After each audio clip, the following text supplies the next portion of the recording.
grocery tayo, bibili muna tayo ng tuyo or ibisa na klano sa tindahan siya. Ako magluluto, bakit ba? May aking ka. So, bili tayo ng danggit. Ayan, magluluto na tayo. Buksan ang kalansya. Tapos magpainit ng kawali. Lagyan ng mantika or cooking oil.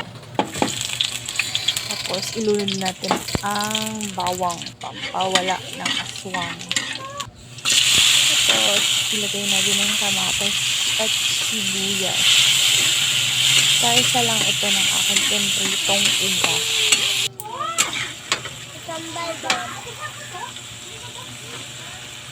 Tapos nilagyan ko ng oyster sauce.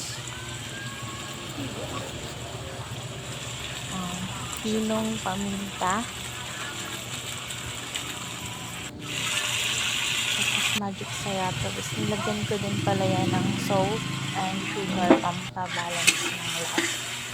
Naglagay ako ng lasa or tubig. Tapos na ang aking ulam. Sakmala na. Yan na lamang.